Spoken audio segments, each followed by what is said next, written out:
The Apex ships came on a Tuesday. They blocked the sun over every major city on Earth at the same time. People stopped in the streets to look up, their hands shading their eyes. Some screamed, some prayed, most just stood in silence, watching the end of the world as they knew it. But the end did not come with fire. It came with a message. "We welcome Earth to the Galactic Coalition," said the voice that rang from the ships. "Your struggles are over. Your wars are done. Your poverty will end. Join us and thrive." Jack Thompson stood in the middle of Times Square, his Navy uniform crisp despite the hot summer day. Around him, people cheered. Hope filled their eyes. Jack did not cheer. He had seen enough wars to know that nothing good ever came so easily. He was right. 6 months later, Jack sat at his desk in what the Apex called Disposal Site 17. 10 square miles of Earth's surface, once a forest, now packed with alien trash. A knock came at his door. "Come in," he said. Mira walked in. She was the best engineer Jack had ever met. Before the Apex, she had built rockets. Now she sorted garbage. "They're bringing in another shipment," she said. "Big one this time." Jack nodded and followed her outside. The hot sun beat down on them as they walked past piles of metal, strange devices, and broken machines. The smell was not bad. Apex trash didn't rot like human garbage. But there was a sharp tang in the air that made his nose itch. At the edge of the site, Tom was already checking the shipment with his tablet. Tom had once worked on computer systems for the military. Now he checked lists of trash. "Anything good?" Jack asked. Tom shook his head. "Same old junk. They say it's all broken. Useless. Want us to break it down for raw materials." The Apex ships dropped their loads from high above. Metal rained down, clanging and banging as it hit the ground. The three of them stood back, watching. "They think we're stupid," Anna said, joining them. She was their physicist. "They treat us like children who can't understand their toys."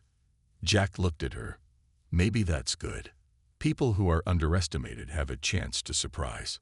The last piece fell, a curved sheet of metal bigger than a bus.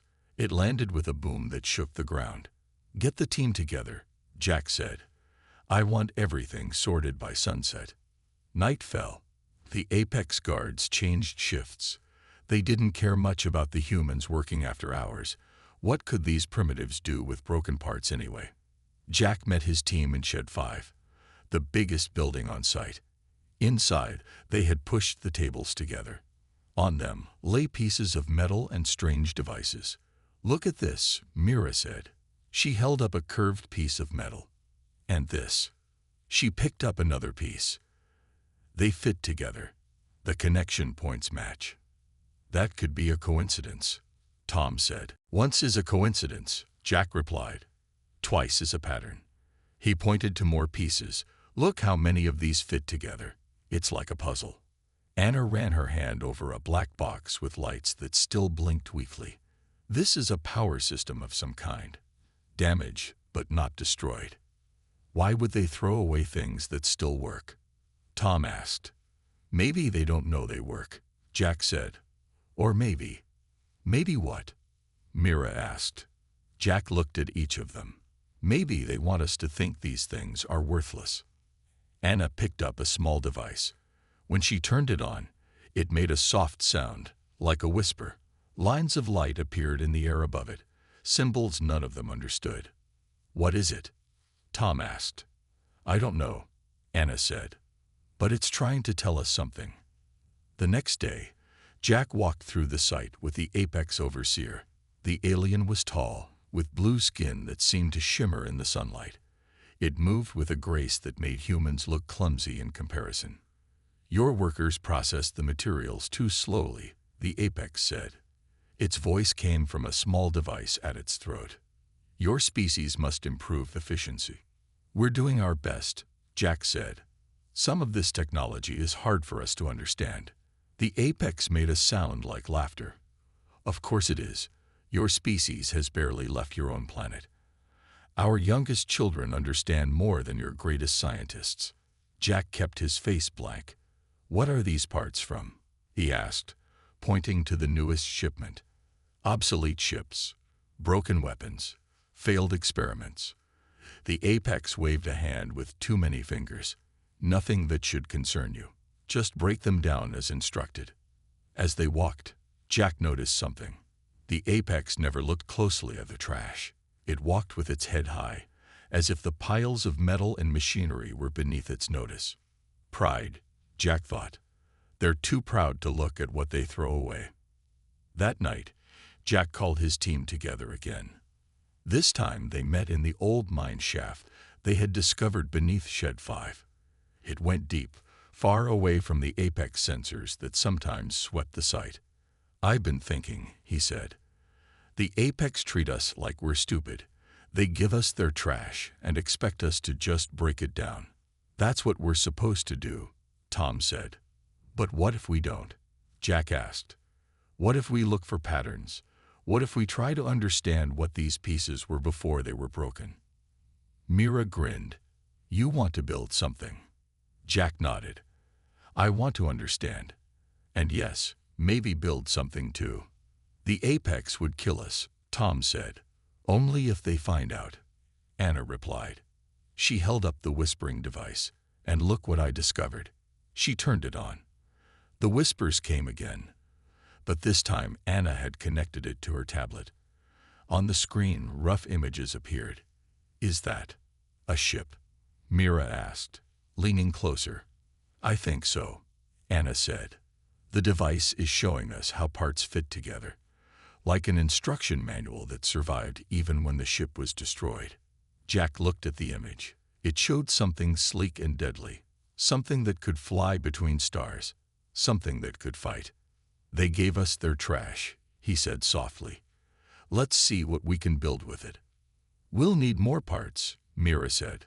Specific ones. And a way to test what we build without them noticing, Tom added. And time, Anna said. Lots of time. Jack looked at each of them. Once they had been the pride of their fields. Now they were trash collectors. But maybe, just maybe, that was exactly where they needed to be. We have time, he said, and they keep giving us more parts every day. Outside, above the mine shaft, the apex ships continued to drop their loads. The sound of metal hitting metal rang out like distant thunder. To the aliens, it was the sound of things being discarded. To Jack, it was beginning to sound like hope. 6 months passed. The mine shaft beneath disposal site 17 changed. What was once a dark, empty space now hummed with secret life. Jack walked through the narrow tunnel, nodding at workers as he passed. Everyone here had been chosen carefully. Each person had skills the apex thought useless. Scientists, engineers, soldiers, all working together in the darkness. He reached the main chamber. The space was huge, carved out by machines they had rebuilt from apex trash. In the center stood their project. It didn't look like much yet. A skeletal frame of metal, with glowing parts connected by webs of wire. But it was growing. How's it coming? Jack asked. Tom looked up from his workstation. Dark circles hung under his eyes. The signals are getting stronger, he said. Listen. He pressed a button. The soft sound of whispers filled the room. Unlike before, these whispers had a pattern, almost like music. What are they saying? Jack asked. Not saying. Showing. Tom pointed to his screen. When we connect certain parts, they talk to each other. The whispers are code. Instructions. It's like the parts want to be put back together. Jack moved closer. On the screen, shapes formed and disappeared. Fragments of a blueprint. Have we figured out what we're building yet? Tom shook his head. Not exactly. But Anna has a theory. Anna's lab was smaller, tucked in a side tunnel. The physicist barely looked up when Jack entered. She was bent over a piece of metal no bigger than her hand. It glowed with a faint blue light. Tom said you have a theory, Jack said. Anna nodded. Look at this. She held up the metal piece. This is part of what I think was a safety system. When Apex ships are destroyed, this activates. What does it do? It saves information. The whispers we hear, they're backups. Emergency protocols designed to preserve crucial data even when the hardware fails. Jack leaned against the wall. So the ship is trying to rebuild itself. Not exactly. It's more like. Anna thought for a moment. Imagine you tear up a book. The pages are scattered, but each page still has words on it. If someone found all the pages, they could put the book back together. The whispers are like that. Fragments of a whole. But why would the Apex throw away parts that still work? Anna smiled. That's the interesting part. I don't think these are Apex parts. Mira found Jack an hour later. The engineer's hands were stained with grease, her hair tied back in a messy ponytail. You need to come see this, she said, and bring Anna. She led them through the tunnels to a small room near the surface. An old man waited inside. His back was bent, his face weathered by years of hard work. This is Ben, Mira said. He's been working disposal sites since the Apex first arrived. The old man nodded. Miss Mira says you're building something down here. Jack tensed. We're just studying the parts. Ben laughed. No need to lie, son. I've been watching you all for months. You're not the first to notice strange things in the trash. He reached into a ragged bag and pulled out a metal container. When he opened it, Jack saw dozens of small components, each marked with symbols he didn't recognize. Found these at Site 9, Ben said. Then more at Sites 12 and 23. They're different from regular Apex tech. Look at the markings. Anna leaned closer. These symbols, they don't match Apex writing. That's right, Ben said, because they didn't make these parts. Someone else did. That night, Jack called everyone together in the main chamber. The skeleton of their project hung above them, larger now, with more connections between its parts. Ben has shared something important with us, Jack said. We're not just finding random Apex trash. We're finding pieces of another civilization's technology. Murmurs spread through the gathered workers. According to Ben, there are similar parts in other disposal sites. Parts that don't match Apex design but work with what we're building. Who made them? Tom asked. We don't know, Mira said. The Apex never talk about other advanced species. Because there aren't supposed to be any, Anna added. In all their speeches, the Apex claim they're the most advanced beings in the galaxy. That everyone else is primitive, like us. But that's not true, Jack said. The whispers are telling us a different story. He nodded to Tom, who pressed a button. The whispers filled the chamber again, but this time they played them through a system Anna had built. The sounds became clearer, almost like voices speaking in an unknown language. On the large screen behind Jack, images appeared. A ship, sleek and deadly. Weapons systems, star maps, and faces, not human, not Apex, but something else. Beings with ridge-like features and eyes that shone with intelligence. The Apex aren't the benevolent coalition they claim to be, Jack said. They're conquerors. They've destroyed other civilizations and erased them from history. But they kept their technology, as trophies maybe, or because they couldn't fully understand it. And now they're throwing it away, Mira said. Not throwing it away, Anna corrected. Hiding it, breaking it into pieces so no one can see what it really is. Jack looked up at their project. In the dim light, he could almost see what it would become. But they didn't count on us. They thought we were too primitive to understand what we found. So what are we building? A voice asked from the back. We're not building from trash, Jack said. We're rebuilding something that was taken apart. Something powerful enough that the Apex wanted it destroyed. He paused. We're reassembling pieces of resistance. Weeks later, Jack stood alone in the main chamber. The project had grown. It was taking shape now, something long and curved, with sections that looked like they could move. It hung in the darkness like a sleeping beast. Anna's voice came from behind him. The latest connections are working. The whispers are getting stronger. Can you understand what they're saying yet? Jack asked. Not words, but feelings, yes. Anna came to stand beside him. There's anger there, and loss, but also hope. Jack nodded. Whoever built this, the Apex tried to destroy them, but they found a way to survive, through us. Do you think we can really build this? Make it work? I don't know, Jack admitted, but I know we have to try. Above them, through layers of rock and soil, Apex ships continued to patrol Earth's skies. And below, in the whispers that filled the darkness, another civilization spoke to them, reaching out across time and space to give humans the one thing the Apex never would: a way to fight back. The ship grew in the darkness. After a year of secret work, it hung in the center of the cave like a sleeping dragon. Its shape was clear now, long and sleek, with sharp edges that seemed to cut the very air around it. Not bulky and round like Apex ships, but slim and deadly, built for speed and stealth. Jack walked around it slowly. His team had expanded. Now 50 people worked in shifts, day and night. Some brought new parts from the disposal sites.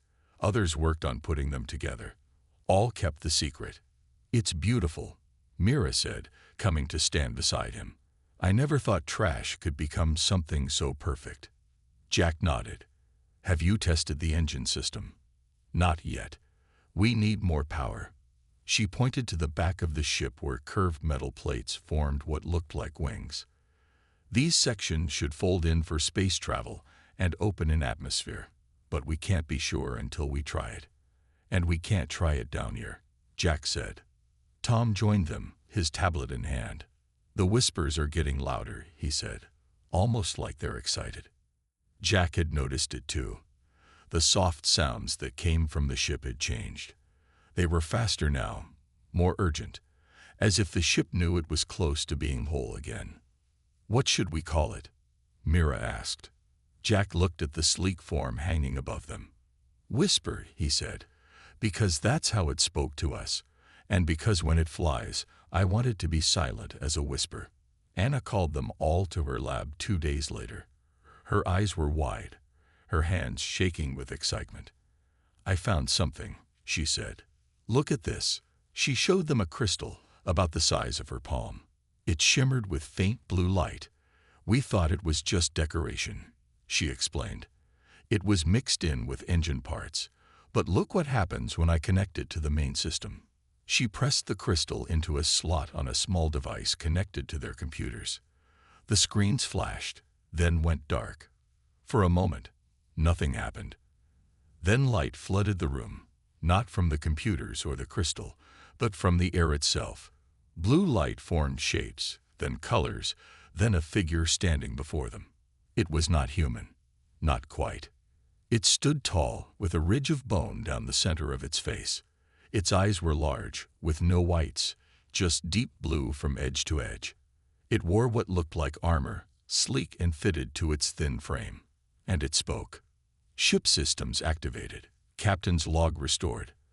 I am Captain Wren of the Meridian Fleet. Jack stepped forward. Who? What are you?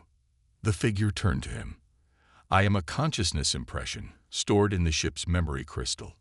A copy of myself, made before my physical form was destroyed. The figure, Wren, looked around. You have rebuilt the Whisper. The Whisper? Mira asked. We gave it that name because of the sounds it makes. Wren nodded. Yes, the Whisper-class stealth destroyer, the last hope of the Meridian people. Who are the Meridians? Jack asked. Wren's face showed something like sadness. We were a civilization that spanned 12 star systems, until the Apex came. They gathered in the main chamber, the whole team, to hear Wren's story. The hologram stood before them, next to the ship they now knew was called the Whisper. The Apex war against us lasted 20 years, Wren said. They were stronger, with more ships and weapons. But we were cleverer. We built ships they couldn't detect. We fought from the shadows. But you lost, Tom said. Yes, they found our homeworld. They destroyed it. Ren's voice was flat, without emotion. But before the end, we made a plan. We knew they would take our technology as trophies. They always do. So we built ships that could be broken down and scattered, with parts that would call to each other, parts that contained our knowledge, our history, our revenge. You wanted someone to rebuild them, Anna said. Yes, we hoped someday someone would hear the whispers, someone the Apex thought too primitive to be a threat. Ren looked at each of them. You. Jack felt a chill run down his spine. You've been waiting for hundreds of years. Time means little to digital consciousness, Ren said. I would have waited forever for the chance to strike back at the ones who destroyed my people. Over the next weeks, Ren helped them complete the whisper. The hologram showed them how parts should fit, what systems to connect, how to power the ship without alerting Apex sensors. The Apex didn't just conquer us, Ren explained as they worked. They erased us from history. In their records, the meridians never existed. Our planets were always empty, waiting for them to find. Why do they do this? Mira asked. Why not just admit they conquered other advanced species? Because their power comes from a lie, Ren said. They tell each new world they find that they are the only advanced beings in the galaxy, that all others are primitive, like you humans. They claim to be gods, bringing knowledge to lesser beings. But they're just bullies, Tom said. Exactly. Ren's hologram nodded. Very powerful bullies who have been conquering worlds for thousands of years. Jack looked up at the whisper, nearly complete now. And this ship can fight them. This ship can do more than fight, Ren said. It can reveal the truth. Show other worlds what the Apex really are. One night, as Jack worked alone with Ren, he asked the question that had been bothering him. Why didn't the Apex detect this ship? If it's so powerful, why didn't they recognize the parts? Ren's hologram smiled. Because the whisper was never captured. It was never seen by the Apex. It was our newest design, built in secret. When they attacked our homeworld, we launched hundreds of them. Most were destroyed. But some, like this one, were programmed to self-dismantle and scatter their parts through Apex waste systems. A Trojan horse, Jack said. Yes, hidden in plain sight. Ren looked at the ship. The Apex are arrogant. They believe no one can match their technology, so they don't look closely at what they throw away. Suddenly, alarms rang through the cave. Red lights flashed. Tom's voice came over the speakers. Jack, we have a problem. Apex security is scanning the area. They've detected an energy spike.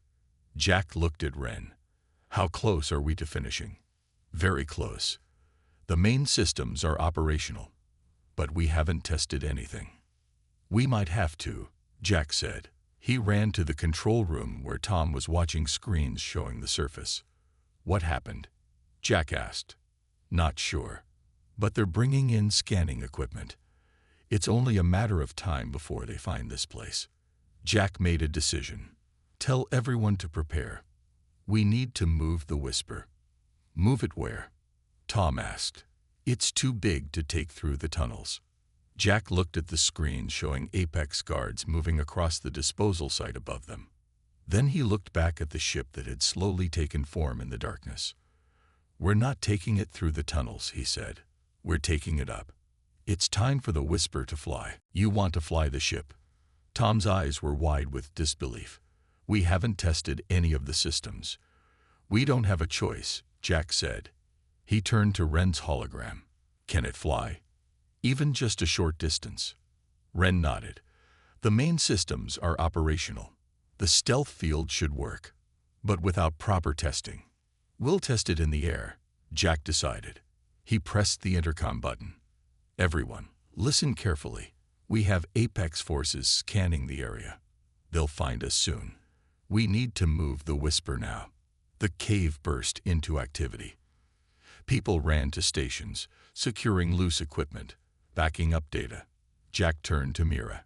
How fast can you get the engines online? 10 minutes, she said, already moving toward the ship. "Make it 5." Jack called after her. Anna arrived, breathless. "The Apex have new scanning equipment. They're using something I've never seen before." "How close are they to finding us?" Jack asked.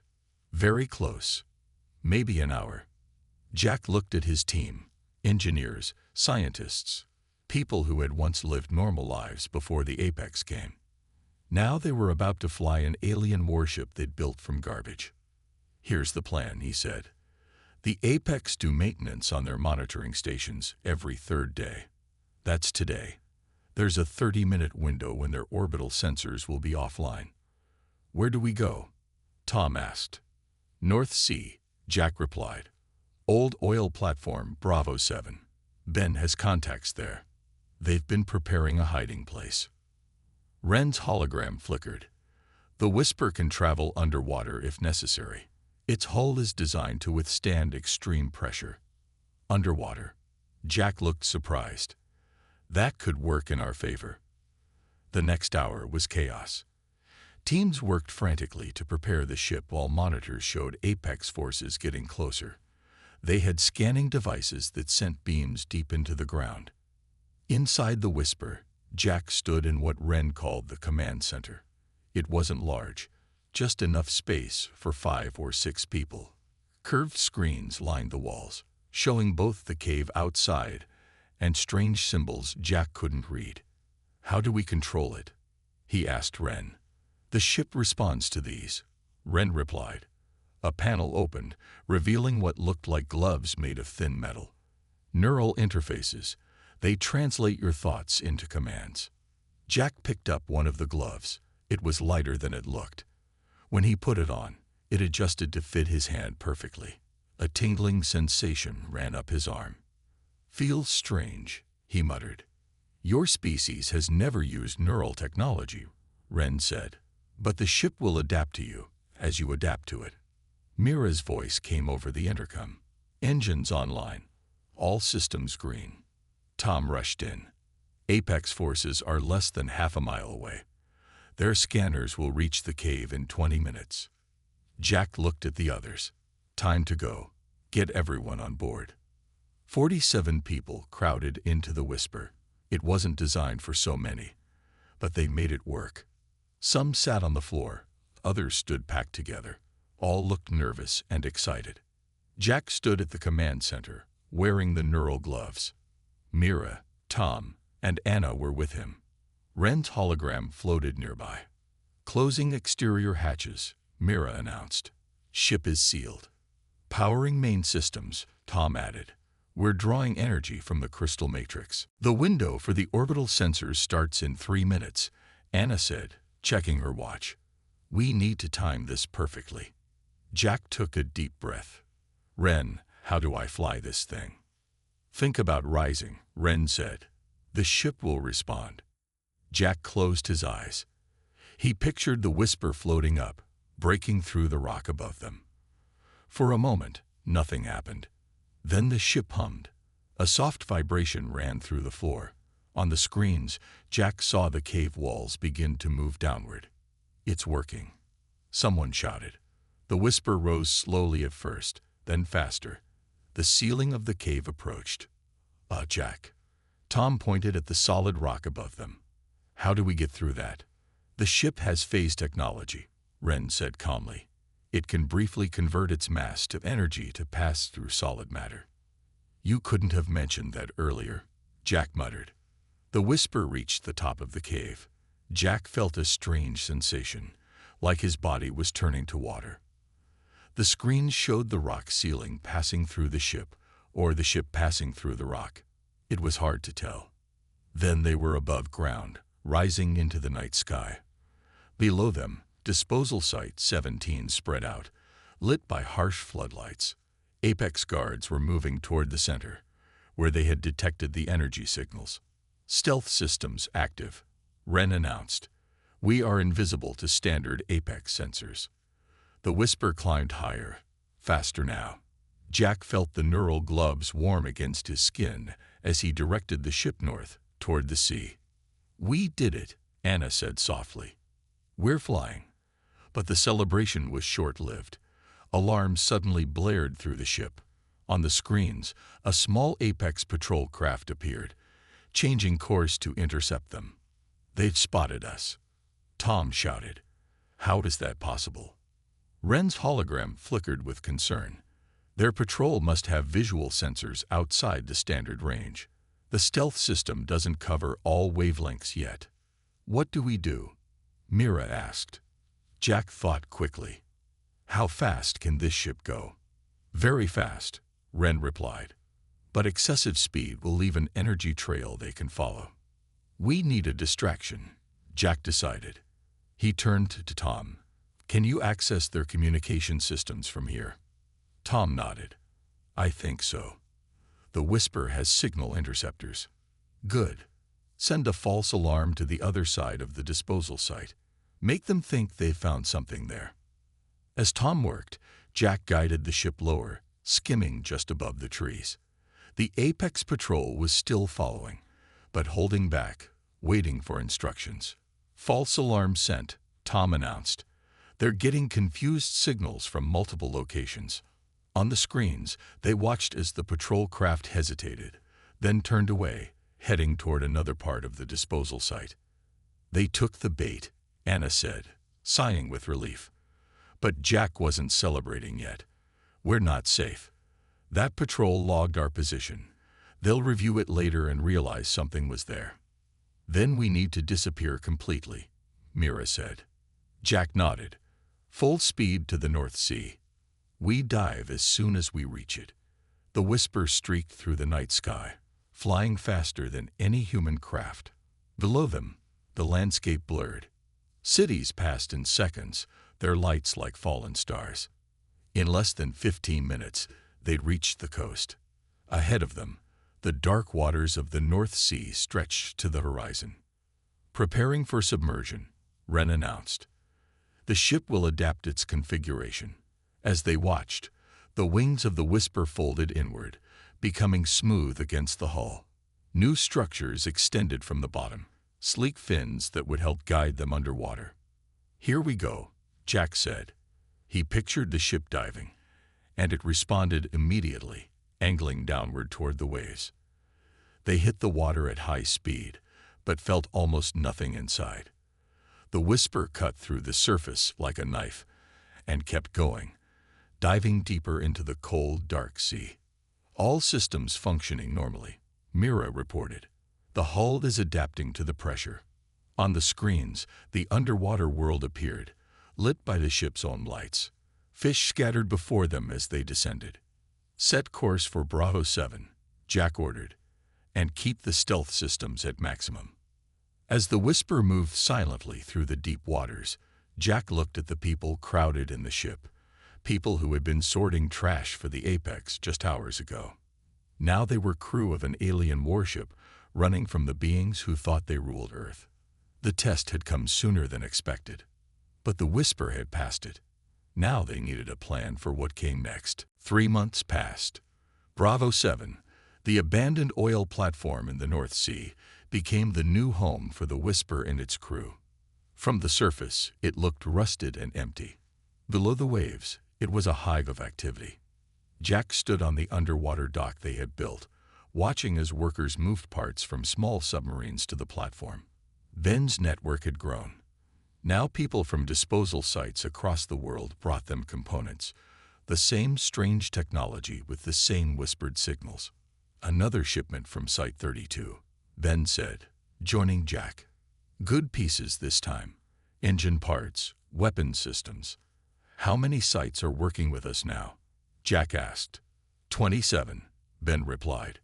"And growing. The Apex still don't suspect anything. They think we're just being efficient with their trash." Inside the main chamber, Mira and Tom were working with Ren's hologram. On the table before them lay what looked like small versions of the Whisper, models about the size of a car. "How many can we build?" Jack asked, approaching them. "With the parts coming in." "Hundreds," Mira said. "The design is scalable. These smaller craft can be controlled by the main Whisper." "Like a fleet," Jack said. "Exactly," Ren confirmed. The Meridians designed the Whisper to be both a warship and a template. It can create smaller versions of itself from compatible materials.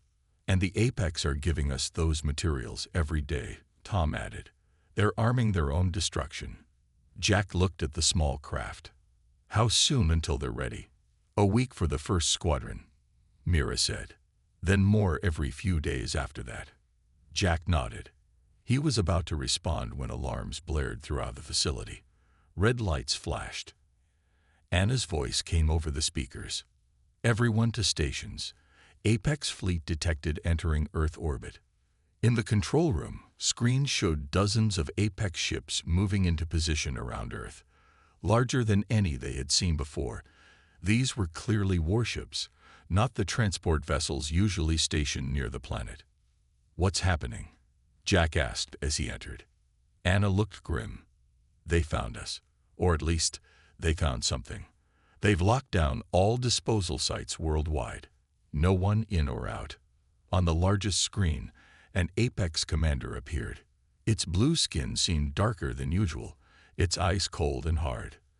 When it spoke, its voice boomed from speakers across the globe. Humans of Earth, we have detected unauthorized use of advanced technology. This is forbidden. You were welcomed into the Galactic Coalition as junior members, not equals.